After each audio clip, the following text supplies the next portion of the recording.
말씀을 주님 앞에 위탁합니다. 주여, 이 시간 종의 몸과 마음, 생각과 육체를 다스려 주셔서 주의 도구로 쓰임 받게 하시고, 모든 성도들의 마음밭이 우리 주님이 하시는 말씀, 주님이 이 시간 주의 백성들에게 주는, 내게 주는 주의 음성으로 받는 마음 되도록 그 마음과 생각, 육체를 성령님 어루만져 주셔서 말씀으로 하나가 되게 하옵소서. 주님께 주신 말씀이 우리에게 유익이 되고 우리를 생명으로, 행복으로 안내하는 말씀이 되게 하옵소서. 예수님의 이름으로 기도합니다. 아멘. 저는 지난 시간에 여러분과 함께 시편 119편을 함께 살펴보았습니다. 시편 119편은 간증은요 이따가 여기 설교 끝나고 난 다음에 하도록 합니다. 시편 119편의 말씀은 성경에서 제일 깁니다. 전체 176절로 구성이 되어 있죠.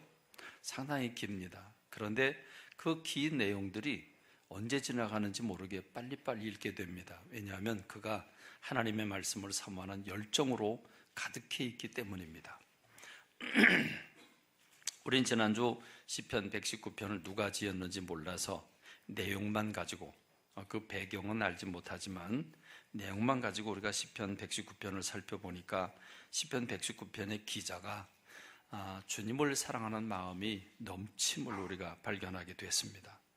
시편 119편의 기자의 마음은 하나님 말씀에 대한 절대적인 지지가 있었습니다. 그는 하나님의 말씀을 진리로 받아들였고 의로 받아들였습니다. 내 영혼을 살리는 생명의 말씀으로 받아들였고, 금보다 귀하고, 내 재산이, 말씀 지키는 게 내 재산이고 내 소유다, 이렇게 고백할 만큼 말씀이 인생 전부였습니다. 하나님의 말씀은 내게 범죄하게, 죄를 짓지 못하도록 막아주는 그런 충고의 말씀이고, 고난을 당했을 때 고난 속에서 나를 이기게 하는, 살리는 능력의 말씀으로, 위로의 말씀으로 와줬고, 원수보다, 스승보다, 노인보다 더 지혜롭게 하는, 삶을 부유하게 하는 지혜라고 여겼습니다. 그리고 그 말씀이 내 인생을 이끌어주는 내 발의 등이고 내 길의 빛이라고, 그래서 내 인생의 길잡이가 되고 이정표가 된다고 하는 것을 고백했습니다. 그 말씀을 가까이 할 때, 그 말씀을 읽고 느낄 때 그 말씀이 얼마나 즐거운지, 176절 가운데 12절이나 주님 말씀 받는 것이 얼마나 기쁘고 행복한지 모르겠다, 이렇게 고백합니다. 그리고 말씀을 읽을 때 얼마나 맛있는지, 꿀보다 더 달다. 그래서 성경 읽을 때 행복감을 느꼈습니다. 그는 하나님 말씀을 사랑하게 되고, 그 말씀이 없이는 살 수 없는, 그래서 늘 하루 종일 그 말씀을 읊조리는 삶을 살고 있다고 고백을 했습니다. 그러므로 그는 하나님 말씀을 사모하고 진심으로 찾았고, 그거를 밤중에도 찾고 새벽에도 찾는데 그 말씀을 주시니까 헐떡거리면서 받을 정도로 그렇게 사모했습니다. 하나님 말씀 주신 게 너무 감사해서 하루 7번씩 주님을 찬양한다고 고백을 했습니다. 말씀을 버리고 말씀을 중하게 여기지 않고 말씀을 지키지 않는 사람들을 보면 그 눈에서 눈물이 시냇물처럼 흐른다고 아파했습니다. 그러므로 시편 119편의 기자는 하나님 없이는, 하나님의 말씀 없이는 세상을 살 수가 없었습니다. 그러므로 아무리 피곤해도, 녹초가 돼도 말씀은 붙잡고, 환난과 우환이 와도 그 말씀을 붙잡고, 또 죽음의 위기가 닥쳤다고 할지라도 그 말씀을 놓지 않았다고 고백을 합니다. 조롱과 핍박이 올지라도 그 말씀을 붙잡았는데, 그래서 그는 무엇보다도 그 말씀을 잊지 않고 지킬 것이고 신속히 지키겠다고 고백을 했습니다. 여러분, 지난주 전한 말씀인데 새롭게 여러분의 마음에 와 닿죠? 우리 또 목장을 통해서 함께 나누었고, 우리 어린이들은 큐티를 통해서 부모님들과 아이들이 함께 또 4일 동안 같이 나누었습니다. 저는 궁금해졌습니다. 여러분은 이 지난주 말씀 받으면서 시편 119편의 기자가 느낀 그 하나님의 말씀, 그리고 시편 119편의 기자가 자기 인생에게 받아들인 그 말씀에 대한 영향력, 그리고 그 말씀 때문에 행복해하고 그 말씀으로 세상을 살아가고 있는 그 시편 기자를 바라보면서 여러분은 무엇을 느끼셨을까? 여러분, 하나님의 말씀에 대한 반응이 어떻을까? 그래서 어떻게 한 주간을 말씀으로 사셨을까? 이런 부분을 생각하게 되었습니다. 몹시 궁금합니다. 그래서 저는 여러분들에게 질문지를 만들어서 주보사에 이렇게 넣었습니다. 왜냐하면 말씀을 받고 지나가 버리면 잊어버리기 때문에 이 말씀이 이렇게 지나가 버리고 이렇게 돼서는 안 되겠기에 오늘 좀 쐐기를 박는 그런 시간이 돼야 되겠다 싶어서 여러분들에게 주보사에 간지로 넣어드렸습니다. 제가 질문을 읽어볼 테니까 여러분들이 좀 직접 체크를 좀 해주시겠습니까? 볼펜으로 기록할 수 있다면 더 좋을 겁니다. 제가 질문을 하고 여러분은 거기에 한번 답을 달아보시겠습니다. 우리 3층에서도 한번 해보시는데요. 여러분, 한 주 동안 성경을 읽고 실천하는 것을 내 한 주 동안의 삶 중에 내 인생에서 가장 소중한 일이기 때문에 내가 이걸 최우선으로 두겠다. 실천했느냐 안 했느냐는 건 두 번째고요. 여러분들이 한 주간 동안 성경 말씀을 읽고 실천하는 것을 가장 중요하게 생각을 하고 최우선점에다가 두었느냐 안 두었느냐, 그걸 여러분들이 한번 X표에다가 표를 좀 한번 내보시고요. 실천했느냐 안 했느냐는 문제는 아닙니다. 그렇게 생각했느냐 안 했느냐 하는 거고요. 두 번째, 실제로 여러분은 매일 주어진 성경 말씀을 읽고 큐티를 하고 묵상을 했는가 하는 건데, 우리 아이들이 아동부와 학생부를 나오고 있는 부모님들은 큐티를 하게 돼 있고, 또 그 외의 모든 교우들은 성경을 묵상하도록 되어 있습니다. 큐티는 4일 동안 하게 돼 있는데 4일 중에 몇 번을 했는지 한번 거기다 좀 직접 쓰시죠. 우리 허혁 형제 보니까 안 쓰는 것 같은데 빨리 써요, 거기다가. 여러분도 한번 써보세요. 성경을 묵상하고 통독하는 분들은 6일 해야 되잖아요. 월, 화, 수, 목, 금, 토 이렇게 해야 되는데 몇 번 했는지, 그래서 4분의 얼마, 6분의 얼마 이렇게 거기다 쓰시고요. 며칠 했다 이렇게 숫자 쓰시면 됩니다.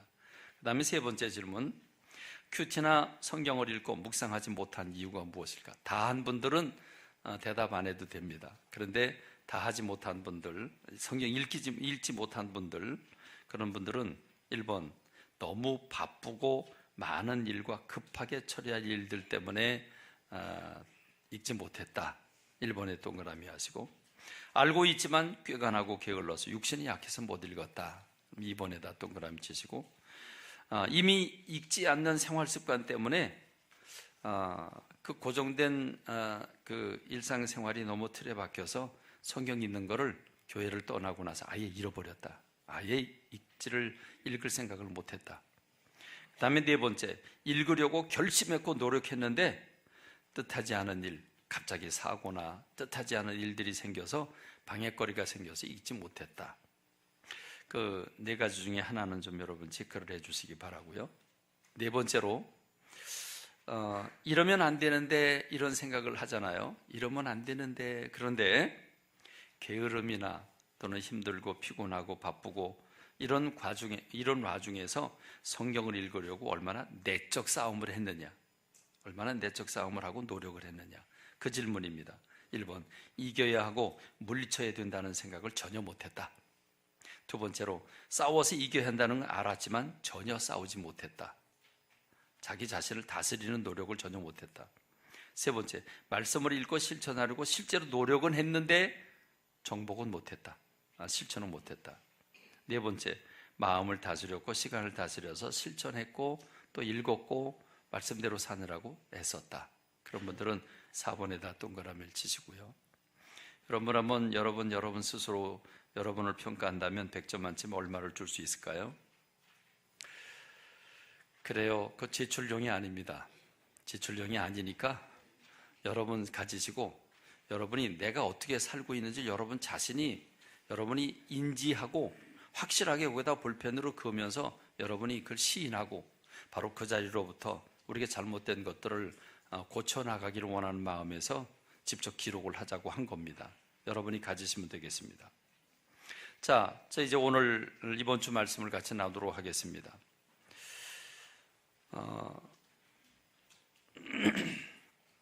저는 첫 번째로 여러분들과 함께 말씀을 나누기 원하는 것은 오늘 저와 여러분이 이 세상을 살면서 여러분의 가치, 여러분에게 중요한 것, 그 우선순위 첫 번째를 무엇을 두어야 할 것인가?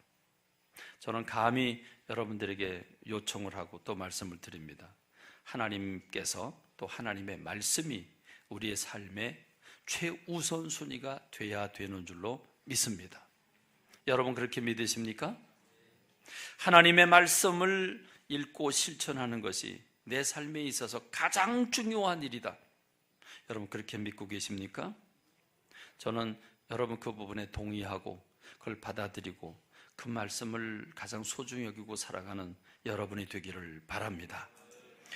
왜 그렇습니까? 그 이유는 하나님 내 인생의 주인이시기 때문에 그렇습니다. 하나님 우주 만물 창조하셨고 나를 창조하신 분이고 하나님의 뜻이기에 있어서 나를 이 땅에 보내신 분이라고 한다면, 나는 그분의 종이고 난 그분의 자녀라고 한다면, 하나님께 초점을 맞추고 하나님 나를 왜 보내주셨는지 그분께 초점을 맞추고 살아가지 않으면 나는 내 마음대로 내 인생을 내가 살기 때문에 하나님을 초점을 두고 그리고 하나님을 바라보고 그분의 마음을 알아야 되겠기에 그분의 말씀을 늘 읽으면서 그 뜻을 이루고 살아가야 되는 줄로 믿습니다.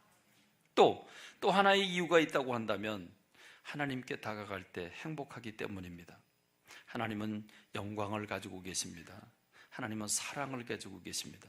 사랑은 우리 안에 있지 아니하고 하나님께 있다고 했습니다.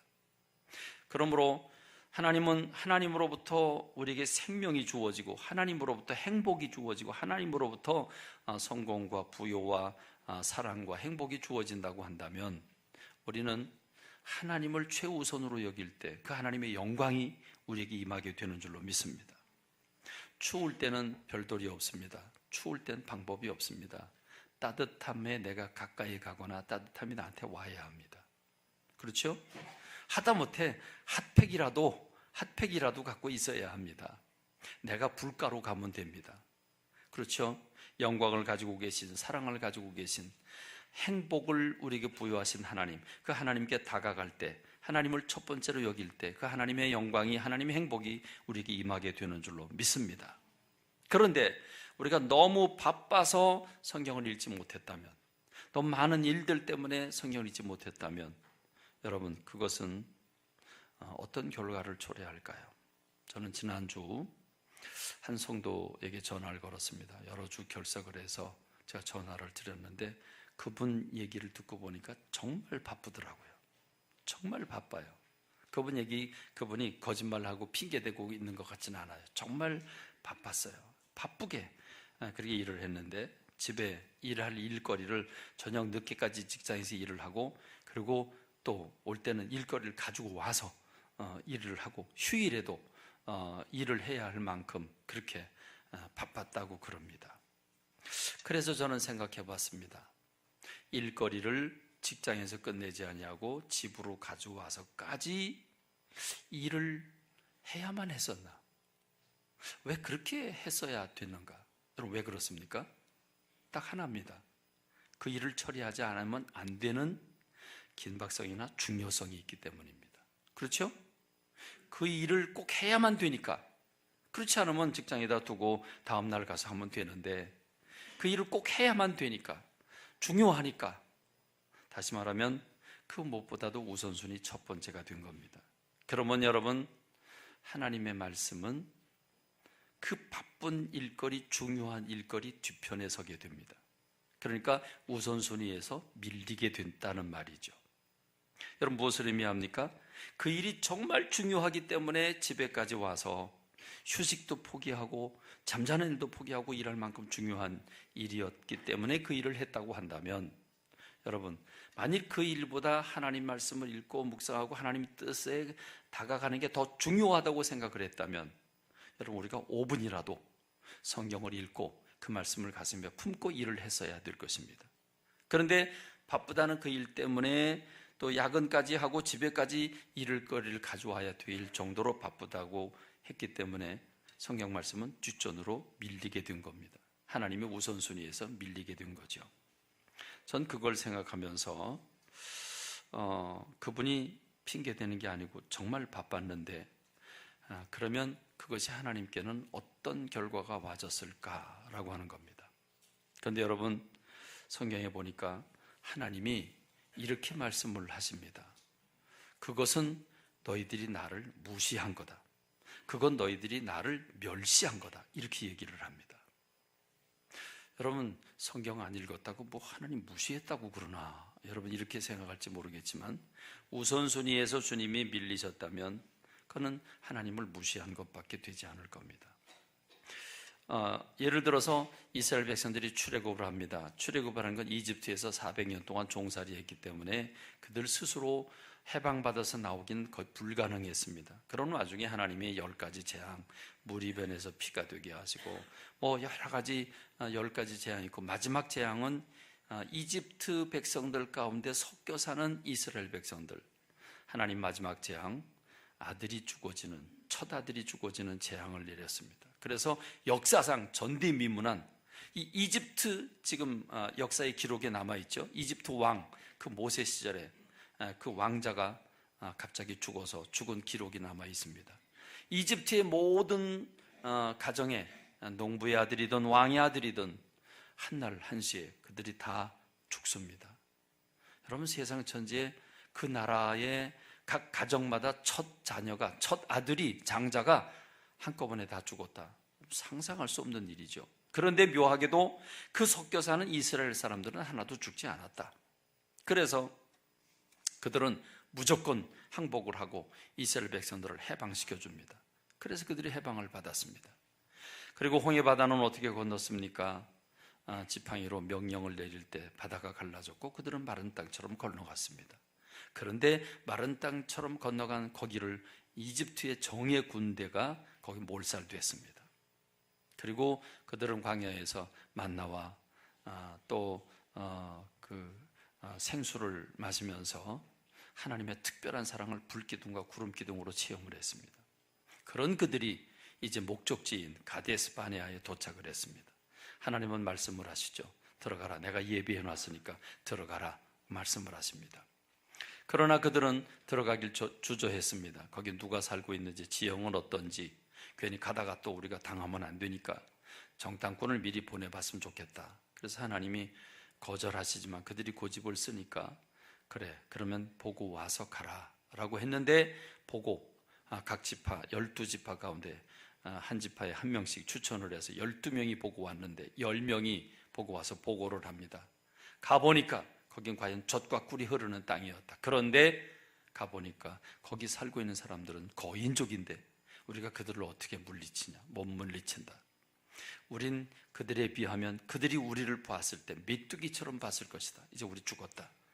그러니까 차라리 이집트로 다시 돌아가자. 장관을 세우자.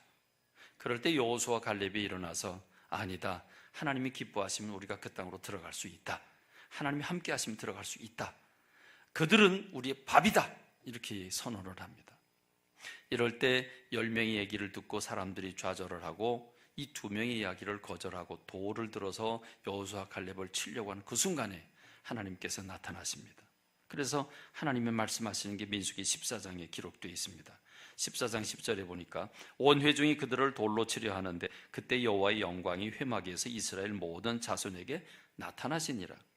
여호와께서 모세에게 이르시되 이 백성이 어느 때까지 나를 멸시하겠느냐? 내가 그들 중에 많은 이적을 행하였으나 어느 때까지 나를 믿지 않겠느냐? 그럽니다. 결국 하나님의 뜻을 알고 하나님이 직접 준비해 놨으니까 들어가면 내가 함께 할 테니까 들어가라고 했음에도 불구하고 정탐꾼을 보내겠다고 하고 보고 낙심하고 좌절하고 원망하고 불평하는 그들을 보면서 하나님 그들에게 어느 때까지 나를 멸시하겠느냐 이렇게 말씀을 하십니다. 시편 107편 8절로 10절의 말씀을 보면 하나님의 인자하심과 인생에게 행하신 기적으로 말미암아 그를 찬송할지어다. 그가 사모하는 영혼에게 만족을 주시며 줄인 영혼에게 좋은 것으로 채워주심이로다. 사모하는 영혼에게, 줄인 영혼에게 만족하게 하신다고 했습니다. 곧 하나님의 말씀을 사모하고 하나님의 의를 사모하는 사람들에게 그 영혼을 흡족하게 해주시겠다는 말씀입니다. 그러나 사람이 흑암과 사망의 그늘에 앉으며 곤고와 쇠사슬의 매임은 다시 말하면 죄에 빠지게 되는 거죠. 흑암에 거하게 되고 어두운 데서 헤매고 있고 사망의 그늘 아래 앉으며, 그리고 곤고와 쇠사슬에 매이게 된 까닭은 하나님의 말씀을 거역하며 지존자의 뜻을 멸시함이라 그랬습니다. 우리가 하나님의 말씀을 붙잡고 사모하고 그 말씀대로 따라 살아갈 때 우리가 행복에 이르게 되는데, 우리가 말씀을 멸시하고 말씀을 거부하고 멸시할 때 결국 우리의 삶은 파괴된다, 어둠 속에 사로잡히게 된다는 말씀을 주고 있는 겁니다. 그러니까 우리가 하나님의 말씀을 우선순위에 두지 않았을 때 하나님을 무시하고 하나님을 거부하고 멸시하는 것으로 하나님이 받아들이고 계시다고 하는 사실을 생각해 보면, 여러분 우리가 우선순위에 우선 첫 번째로 우리 하나님의 말씀을 두어야 되는 줄로 믿습니다. 여러분의 삶에, 여러분의 인생길에 하나님의 말씀이 가장 소중한, 가장 앞장서는 말씀이 되길 간절히 소원합니다. 하나님 무슨 생각을 하고 계시고 하나님 나에게 바라고 원하시는 게 무엇이고를 먼저 생각해야 되는 줄로 믿습니다. 그런데 우리는 어떻습니까? 내가 어떤 환경에 처해져 있으며 내 몸은 어떠며 나는 어떻게 살아야 되는가를 우리는 먼저 생각합니다. 하나님이 나에게 원하시는 게 무엇이고 하나님 나에게 주시는 게 무엇이고 주신 게 무엇인가를 헤아리는 게 아니라 우리는 먼저 나를 먼저 보고 내 뜻을 먼저 생각합니다. 그것은 곧 하나님을 무시하는 결과가 된다는 말이죠. 그러나 오늘 저는 오늘 이 말씀을 받고 있는 여러분 가운데 행여나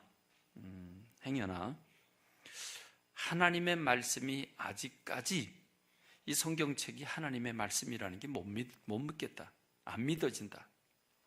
그리고 하나님 내 인생의 주인이라고 그러는데, 인생의 주인이라고 그러는데 생명 주셨다고 그러는데 나 그거 잘 못 믿겠다. 싫어서가 아니라, 의도적으로 거부하는 게 아니라 안 믿어진다. 여러분, 전 그런 분들에게 하나님을 무시했다고 말하고 싶지 않습니다. 그런 분들 여러분들 계실 거예요. 예배를 드리고는 있지만 사실은 아직 믿으려고 노력하는 분들이 많이 계시기 때문입니다. 그런 분들은요, 괜찮아요. 안 읽어도 죄가 아닙니다. 안 읽으셔도 괜찮습니다. 그러나 저는 여러분들에게 부탁을 드립니다. 아직 여러분들은 하나님이 내 인생의 주인이라는 게 안 믿어지고 하나님 말씀이 살아계신 하나님의 말씀이라는 게 안 믿어지기 때문에 여러분들에게 죄는 없어요. 하나님 멸시한 거 아닙니다. 그러나 여러분들은 진솔한 마음으로 사모하면서 기다려 주시기 바랍니다. 그러면서 여러분 기도하셨으면 좋겠습니다. 하나님, 내가 하나님을 잘 모르지만, 계신지도 내가 잘 믿어지지 않지만 내 마음에 오셔서 성경 말씀이 믿어지게 해주시길 원합니다. 하나님이 살아계셔서 내게 느껴지게 해주시길 원합니다. 그렇게 기도하시면 하나님, 살아계신 하나님께서 여러분의 마음을 어느 순간에 터치하시는 순간이 올 겁니다. 어느 순간에 내 마음에 기쁨이 생기고 확신이 오고 하나님이 살아계신 것을 느끼고, 성경 말씀이 살아있구나, 이걸 여러분이 느낄 때가 있을 겁니다. 그때 여러분들은 하나님의 말씀을 소중히 여기는 여러분들이 되시기를 바랍니다. 그러나 하나님의 말씀이 살아계신 하나님의 말씀이고 내 인생에게 생명과 바른 가치관과 행복을 주는 말씀인데, 그걸 알고 있음에도 불구하고 못 읽었다, 안 읽었다, 이건 심각한 거죠. 그건 첫째 하나님을 무시한 것이고, 그렇다고 한다면 우리가 왜 그렇게 됐는지를 분석해 봐야 할 겁니다. 전 세 가지로 나누어서 말씀드립니다. 첫 번째는 왜 못 읽었습니까? 육신이 약해서 못 읽었습니다. 하나님 말씀이 소중한 건 알겠는데, 그렇죠? 그렇게 살아야 되는 건 알겠는데 힘도 들고 몸도 아프고 피곤하기도 하고 꾀도 나고 괜히 읽기 싫은 마음도 생기고 게으르기도 하고 또 읽어야 되겠긴 한데 의지도 약하고, 이 중에 하나가 들어가지 않습니까? 여러분, 대부분이 이 중에 하나씩 들어가죠. 대부분. 못하신 분들, 못 읽으신 분들 대부분 들어갈 겁니다. 여러분, 이 점에 대해서는 우리가 변명할 도리가 없습니다. 여러분이 그걸 선택한 겁니다. 그 선택에 대한 책임은 여러분이 져야 합니다. 무슨 말입니까? 하나님은 인생들에게 자유의지를 주셨습니다. 인생들에게 아주 소중한 선물이 자유의지입니다. 우리를 강제화했다라고 하면 우리는 불행한 존재들이 됐을 텐데 하나님 우리에게 자유의지를 주셨습니다. 그래서 내가 선택을 해도 되고 안 해도 됩니다. 사도 되고 안 사도 되고 이것 해도 되고 저것 해도 됩니다. 그런데 여러분, 그것에 대한 책임은 내가 져야 합니다. 우리는 그 성적표를 이 땅에서도 경험합니다.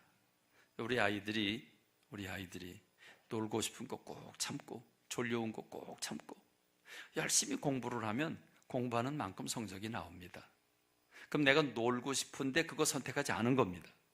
내가 자고 싶은데 자는 거 선택하지 않은 겁니다. 그리고 공부를 선택을 합니다. 그리고 거기에 열심히 기울이면 좋은 성적표를 받게 돼 있고 좋은 성적표가 그 사람의 삶의 방향을 바꿔놓습니다. 여러분, 그게 오늘 우리가 사는 이 땅에서 심는 대로 거두는 법칙입니다. 그러므로 여러분, 우리가 게으르든 힘들든 또는 바쁘든 또는 꾀가 나든 의지가 약하든 어쨌든 우리가 하나님 말씀을 읽지 않았다는 것은 선택하지 않았다는 것을 의미합니다. 선택하지 않은 결과에 대해서는 여러분들이 책임을 져야 한다는 말이죠. 여러분, 이게 겁주는 것이 아니고요, 성경 전체는 우리에게 이렇게 말씀을 하고 있죠.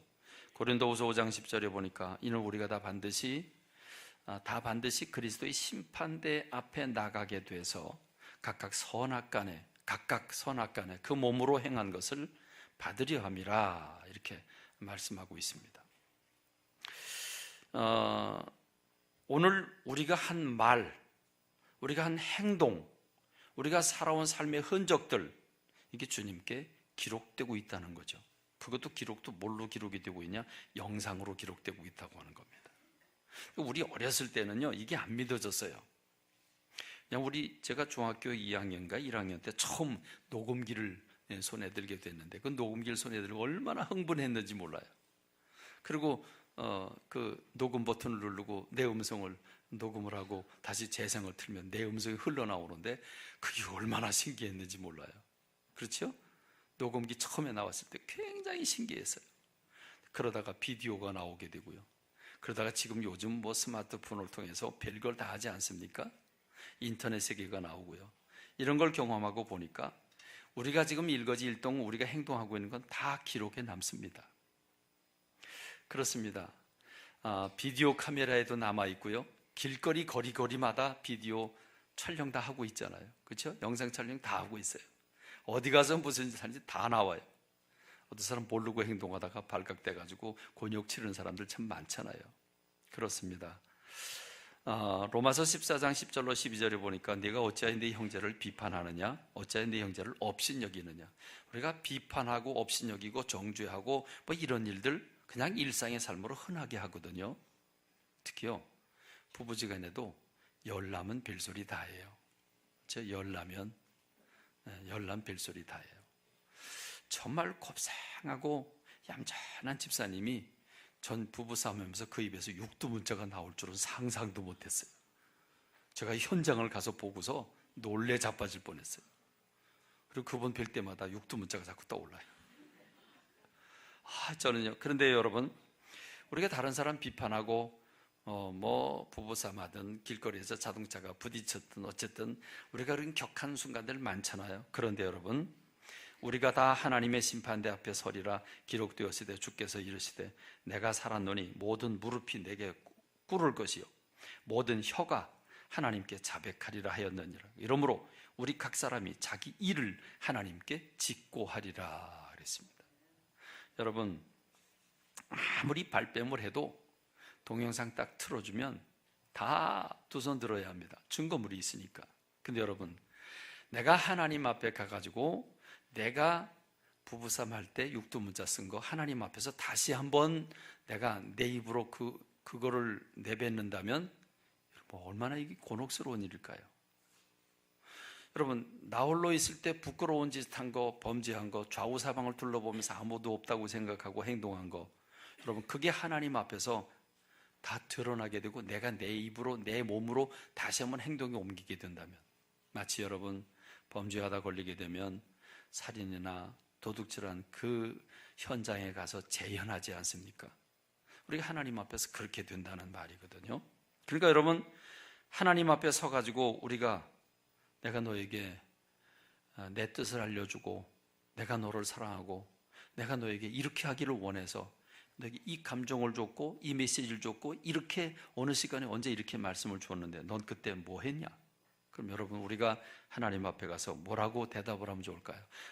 하나님, 그때요 피곤해서요, 그때 몸이 아파서요, 그때요 왠지 꾀가 나서 하기 싫어서요, 그때요 재미난 스카이 캐슬을 해가지고요. 그렇죠? 여러분, 우리가 이렇게 대답할 수 있겠습니까?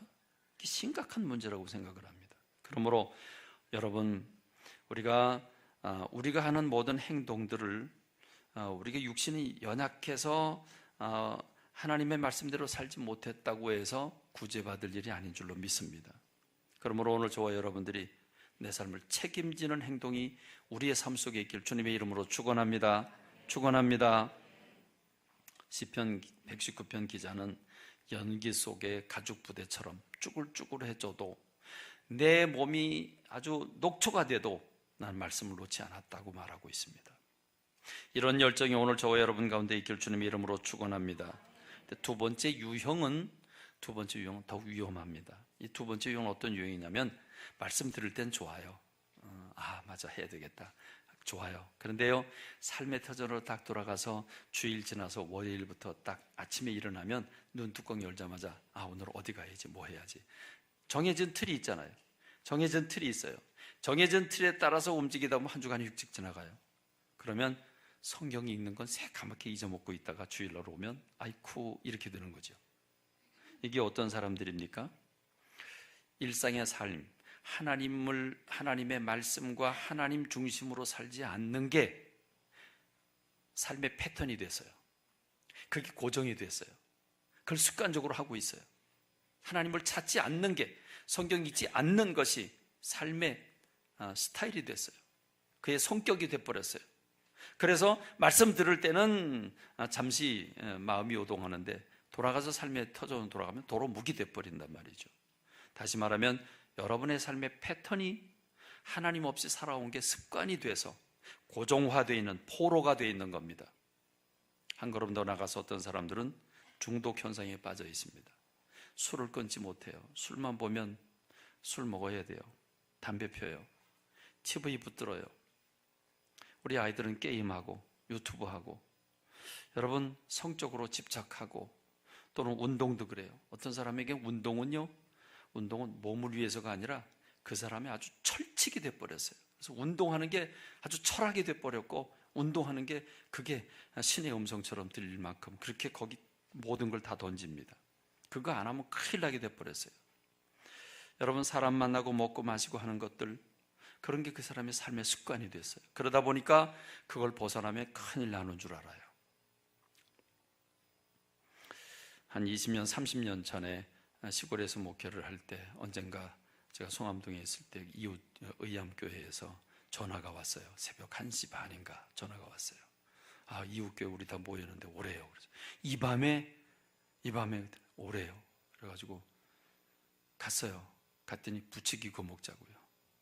그래서 제가 그랬어요. 아니, 이 밤에 부치기를 구워 먹으면 그러면 새벽 기도는 어떻게 하냐 그랬더니 우물쭈물해요. 여러분, 그분들이요, 아침에 모이면 테니스 하면 점심 먹고 헤어져요. 그리고 일을 만들어서 나가고 놀고 먹고 해요. 근데 여러분, 그게 습관이 되다 보니까 나중에 몇 년 지나고 나니까 어떻게 되냐 하면, 누가 부르지 않으면 엉덩이가 근질근질해서 견딜 수가 없어요. 그래서 일을 만들어 놓고 사람을 만나요. 제가 그래서 그 밤에 그랬습니다. 다시 나 부르지 말아다오. 나 어울리고 싶지 않다. 여러분, 몇 년 지나서 그분들 다 목회 못하고 다 떠났어요. 여러분, 내가 지금 살고 있는 삶의 패턴이 하나님의 방법으로 살고 있는지 생각해 봐야 돼요. 여러분의 삶의 패턴 속에 성경이 있는 게 언제 고정화되어 있습니까? 하나님 말씀대로 살겠다고 하는 그 마인드가 언제 표출되고 있습니까? 그게 없으면 삶의 터전으로 돌아가면 도로 묵이 돼요. 여러분 술로, 게임으로 또는 TV로 또는 여러 가지 방법으로 내 삶에 고정이 되어 있으면 여러분 빨리 깨트려야 합니다. 그리고 빨리 습관을 바꿔야 합니다. 불평하는 습관 바꿔야 되고요. 부정적으로 말하는 습관 바꿔야 되고요. 여러분 성경 안 읽는 습관 빨리 바꿔야 돼요. 어떻게 바꾸면 좋을까요? 여러분 혼자서 못 바꿔요. 그 틀 속에 들어가면 도로 그 틀로 다람쥐 쳇바퀴 돌듯이 또 그렇게 가게 돼 있어요. 그럼 어떻게 해야 됩니까? 그래서 목장이 필요합니다. 그래서 선교회가 필요하고요.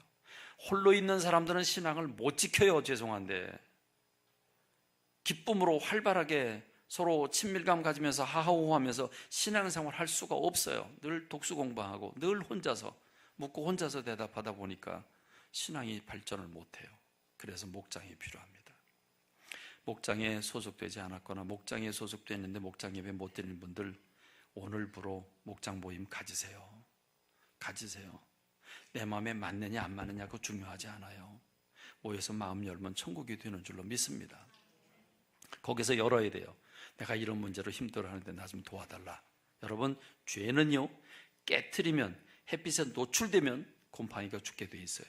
그렇기 때문에 깨트려야 합니다. 그리고 주변 사람들에게 여러분 도와달라고 요청해야 됩니다. 그러면 여러분 미국 사람들은 남의 나라에 포로로 한 사람 잡히게 되면 그 사람 구출하러 특공대 보내잖아요. 그 사람 때문에 몇 사람이 더 죽을 수 있는데도 불구하고 보내잖아요. 포로로 갇혀있는 사람은 자기가 나올 수 없어요. 다른 사람이 깨트려줘야 돼요. 그러니까 틀 속에 빠져있는 사람, 중독에 빠져있는 사람들은요 어떻게 해야 됩니까? 주변 사람들이 같이 가서 그를 위해서 중보하고 그를 위해서 도와주고 같이 대화 나누고 같이 시간 보내고 이렇게 해야 합니다. 그럴 때 그가 신앙이 성장하게 되고 승리하게 되는 줄로 믿습니다. 마지막 세 번째로는 이건 더 큰 문제입니다. 더 큰 심각한 겁니다. 왜 우리가 성경을 읽지 못합니까? 방해자가 있기 때문에 그렇습니다. 사탄의 역사가 있기 때문에 그렇습니다. 여러분 우리가 술을 먹고 게임에 빠지고 뭐 여자에 빠지고 등등 쾌락에 빠지는 여러 문제들도요 자기의 육신이 그런 연약한 부분도 있습니다만은 그거를 이용한 사탄의 역사가 있기 때문에 그렇습니다. 여러분 우리 대적마귀가 우는 사자같이 두루다니며 삼킬 자를 찾는다고 그러지 않았습니까? 여러분 요한복음 13장 2절에 보면 마귀가 벌써 시몬의 아들 가룟 유다의 마음에 예수님을 팔려는 생각을 넣었다 그랬습니다. 가룟 유다가 어떻게 예수님을 팔아먹었습니까? 예수님을 팔려는 생각을 그 머릿속에 넣어줬다는 말입니다. 그럼 어떻게 마귀가 생각을 그럼 뇌를 열고 거기다가 무슨 칩을 집어넣습니까? 어떻게 마귀가 생각을 넣어줍니까? 여러분 마귀는 우리 속에 들어와 우리의 생각을 바꿀 수 있다는 사실을 우리가 알아야 합니다. 그렇기 때문에요 우리가 정신 차려야 합니다. 제가 목회단상에 글을 썼는데요 그 유발 하랄이라고 하는 유명한 석학이 있는데 이 유발 하랄이라고 하는 사람은 히브리대 역사학과 교수인데 그는 책에서 미래의 우리의 신은 구글이 될 거라고 그랬습니다. 구글. 왜냐하면 구글이 모든 정보 데이터를 다 가지고 있기 때문에 그렇다고 했습니다. 여러분 실제로 지금 우리가 미국 갈 때요 미국에서 비자를 내주느냐 안 내주느냐는 그 평가 기준을 어디서 찾느냐 하면 페이스북, 카톡 이런 걸 보고요 미국에 대해서 비난하는 얘기나 글을 올린 사람들은 아예 그 입국에서 비자를 내주지 않는다고 그럽니다. 입국 불허를 내린다고 그럽니다. 대단히 중요한 거죠. 요즘요 우리가 한 말, 우리가 한 기록 이게 다 인터넷에 떠돌고 다니고 있습니다. 그거를 구글이 가장 많은 역할을 하고 있는데 그래서 구글이 앞으로 신이 될 거다라는 얘기를 하고요. 또 여러분 이미 미국 정부가 그 의뢰를 해서 과학자들이 연구를 하고 있는데 백신을 공기를 통해서 유출하거나 유포를 하거나 물을 마시거나 해서 백신을 각 사람 속에 집어넣어서 그게 특별히 우리 교회 다니는 사람처럼 이렇게 믿음을 가진 사람이 확실한 신념을 가지고 있지 않습니까? 사상을 가지고 있어요. 그런 사람들 속에 이 백신을 투입했을 때 과연 그 믿음을 버리고 정부가 하는 일에 순종하게 만들 수 있느냐 없느냐, 생각을 바꿀 수 있느냐 없느냐, 벌써 8년 전부터 이걸 연구하고 있다라고 하는 얘기가 인터넷에 돌고 있는데 얼마큼 진짜인지 가짜인지는 잘 모르겠어요. 근데 얼마든지 가능하죠. 매트릭스라고 하는 영화를 보면 신호를 통해서 뇌 속에 침입하는 걸 보여주고 있죠. 여러분, 이미 미국에서 실행되고 있는 것 중에 하나는 그 연필심 5mm 길이만큼 되는 아주 얇은 칩을 사람 몸속에 집어넣어서 의사가 컴퓨터하고 연결을 하면 그 사람이 무슨 약을 투입했는지, 이 환자에게 어떻게 했는지, 지금 어떤 상태인지, 지금 몸의 상태가 어떤지를 다 체크를 합니다. 그걸 지금 환자에게 활용하고 있는 중입니다. 그런데 지난번 오바마 케어에서 미국 전 국민이 이 오바마 케어 법안이 통과되면 그 베리칩을 그 몸에 식재하도록 그렇게 법을 통과했는데, 이 트럼프 대통령이 들어선 다음에 그 법을 저지시켰죠. 그래서 지금 실행되고 있지 않고 있습니다. 여러분, 지금 전 세계가 사람을 통제하려고 하는 시스템으로 흘러가고 있습니다. 다시 말하면 여러분, 지금 우리가 영화를 보면 영화 속에서도 사람의 뇌 속에 들어와서 사람의 생각을 바꿔놓고 행동을 이상하게 하게 하는 그런 영화들 많이 볼 수 있는데, 이미 2000년 전에 마귀는 가룟 유다 속에 들어가 그 생각을 바꿔놓았다, 이렇게 말합니다. 예수님 팔려는 생각을 넣었다 그랬습니다. 생각만 넣습니까? 감정도 바꾸게 할 수 있죠. 간단해요. 부부가 화목하게 둘이 앉아서 서로 대화를 나누고 있는데 마귀가 시샘이 났습니다. 한번 건드려 볼까? 그리고 들어가서 감정선을 하나 딱 들었다가 탁 놓으면 바로 짜증내고 바로 신경질내고 싸웁니다. 아주 간단해요. 갑자기 시댁 생각이 나고 갑자기 처갓집 생각이 나요. 야, 처갓집은 왜 그래? 처갓집은 왜 그랬어? 그러면요, 아무 생각 없이 한 거예요. 그냥 마귀가 생각 던져준 거예요. 근데 그 한마디 딱 들을 때 부인이나 남편은 열이 납니다. 그렇죠? 그래서 갑자기 싸워요. 여러분이 갑자기 싸우는 일은 간단합니다. 마귀가 감정선 하나만 건드려주면 됩니다. 그러니까 여러분, 마귀가 부정적인 생각도 넣어주고 눈도 가려주고 귀도 닫게 해주고 생각도 바꿔놓고 감정도 바꿔놓을 수 있다, 이걸 우리가 생각하면요, 끔찍하죠. 아찔하죠. 마귀가 역사하는 거 여러분 믿으십니까? 마귀 존재가 역사하는 거, 마귀가 존재가 있는 거 여러분 믿으십니까?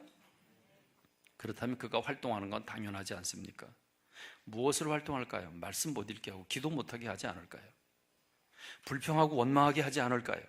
하나님 원하시는 기쁘고 감사하는 건데, 그렇죠?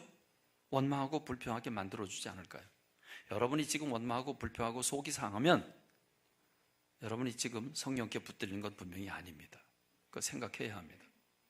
여러분들이 지금 기도하지 못하고 있고 여러분이 지금 말씀을 읽지 못하고 있으면, 그런데 자꾸 부정적인 생각이 나면 정상은 아닙니다. 여러분 분명히 생각해야 합니다. 마귀의 존재가 존재한다는 것. 기왕 얘기가 나온 김에 실화들을 얘기합니다. 제가 시골교회 우리 지윤성 장로님 부부가 있습니다만은, 그때 두 권사님 앞에 딱 대표로 제일 앞에 앉습니다. 든든한 권사님 두 분이 앉는데, 수요일 저녁인데 설교를 시작했는데 1분, 2분이 지나지 않아서 두 분이 먼저 졸기 시작을 하더니 뒤에 5분도 안 돼서 다 졸아요. 이 보통의 경우는요, 설교 시작을 하면 5분 지나면 한두 명, 10분 지나면 서너 명, 그리고 점점 더 졸아야 정상이잖아요. 근데 1, 2분 됐는데 졸기 5분 안에 다 졸아요. 이건 100%입니다. 이건 마귀입니다. 그래서 설교를 더 크게 하면서 속으로 마귀를 쫓는 그런 기도를 계속 올렸습니다. 그러자 이제 서서히 눈들이 뜨기 시작을 해서 한 10분 지나니까, 한 15분 지나니까 다 눈이 뜨는 이런 모습을 보면서, 여러분 마귀가요, 붓을 가지고 다니면서 눈을 이렇게 칠해줘요. 다 조는 거예요. 딴 생각하게 할 수 있어요. 말씀 듣는데 전혀 안 들려요. 분명히 보고 있는데 안 들려요. 이게 왜요? 마귀가 막아놓고 있기 때문에 그래요. 어떤 권사님 한 분이 저보고 기도해달라고, 그래서 어깨가 너무 짓누르고 힘들다고 기도해달라고 그래요. 그래서 제가 손을 얹었어요. 머리에 손을 딱 얹는데요, 느껴져요. 마귀가 역사하는 게 느껴져요. 그래서 제가 그분에게 마귀가 물러가라 그러면 기분 나쁘잖아요. 그래서 제가 방언 기도를 하면서 마귀를 물리쳤어요. 이분이 그렇게 시원해하면서 이런 얘기를 해요. 제가 기도할 때 마귀가 떠나가는 게 보였다고, 막 온갖 짜증을 내면서 가는 게 보였다, 그의 눈에 보였다고 그럽니다. 여러분, 말씀을 못 듣게 하기 위해서 사단은 별 역사 다 합니다. 기도 못하게 하기 위해서 내가 알게 모르게 얼마나 많은 계략을 가지고 우리에게 방해를 하는지 몰라요. 눈 가리고 있어요. 귀 가리고 있어요. 마음 먹통으로 만들어요. 이러면 안 되는데 그렇게 하도록 만들어요, 마귀가. 여러분, 마귀의 밥이 되시렵니까? 대적하시렵니까? 대적하는 여러분 되시기 바랍니다. 오늘 우리가 읽은 성경의 말씀은 전신갑주를 취하라고 하면서 두 가지 무기를 얘기하죠. 하나는 방패를 가지고 물리쳐라. 믿음의 방패를 가지고 물리쳐라. 근데 여러분, 우리는 누가 뭐라고 부정적인 얘기를 하거나 뭐라고 사단이 유혹을 하면 일단 맞아요. 맞고 난 다음에 헤매고 난 다음에 어쩜 좋겠냐고 그래요. 믿음으로 물리쳐야죠. 믿음으로 물리치고 그 다음에 성령의 검을 가지고 있어요. 여러분, 스타워즈 영화에 보면 딱 들고 힘만 주면 그럼 뭐가 나와요? 광선검이 나오죠. 광선검, 그런 거 하나 가지고 다녔으면 좋겠어요. 그렇죠? 여러분 각자가 이 광선검을 가지고 있는 줄로 믿습니다. 여러분 각자가 성령의 검, 곧 하나님의 말씀을 가지라 했어요. 여러분, 기도할 때 마귀가 나타나면 여러분이 대화를 나누다가 갑자기 나쁜 생각이 들거나 전혀 생각하지 않았는데 갑자기 어떤 생각이 들면 마귀가 주는 겁니다. 그럴 때는요, 이렇게 명령하십시오. 마귀가, 내가 우리 주 예수 그리스도 이름으로 명하노니 내게서 떠나가라 명령해 보십시오. 그럼 그 순간 여러분의 생각이 평안해질 겁니다. 불평이 생기면 명령하십시오. 짜증이 나면 명령하십시오. 그거 붙잡지 마시고요. 여러분, 그럴 때 우리가 성령의 검을 휘두를 때 사단의 역사가 물러가게 되는 줄로 믿습니다. 오늘 여러분, 이건 기도로 만들어집니다. 그래서 사도 바울은 모든 기도와 간구로 하되 항상 성령 안에서 기도하고 이를 위하여 깨어 구하기를 항상 힘쓰며 여러 성도를 위해서 기도하라. 서로 중보하며 기도하고 우리가 기도 가운데 몰입할 때 에너지를 넣습니다. 그리고 말씀을 붙잡고 실천에 옮길 수 힘이 와지게 됩니다. 그러므로 여러분의 감정과 여러분의 생각과 마귀가 주는 내 연약한 걸 건드려서 나로 하여금 넘어뜨리게 하는 거기에 포로가 되지 말고 주님께 붙들리고 성령님께 붙들려서 주님이 주신 복을 받고 누린 여러분 되시길 주님의 이름으로 축원합니다. 기도하겠습니다. 아버지 하나님, 은혜와 사랑 감사와 찬미를 주님 앞에 돌립니다. 우리들 무엇이든지 사랑해 주셔서 주님 앞에 달려나와 예배드리는 가운데 오늘 우리의 삶의 현실에서 불순종한 부분들에 대하여 오늘 살리는 살림의 말씀을 주셨습니까? 감사합니다. 이 말씀 붙잡고 우리가 승리하게 하여 주시옵소서. 하나님, 이 말씀을 실천할 힘을 주시길 원합니다. 우리가 승리하여 주님의 복을 받고 누리게 하옵소서. 이 시간 예물을 드리며 영광 돌리고자 하올 때 받아주시기를 원하옵고 예수님의 이름으로 기도하옵나이다. 아멘.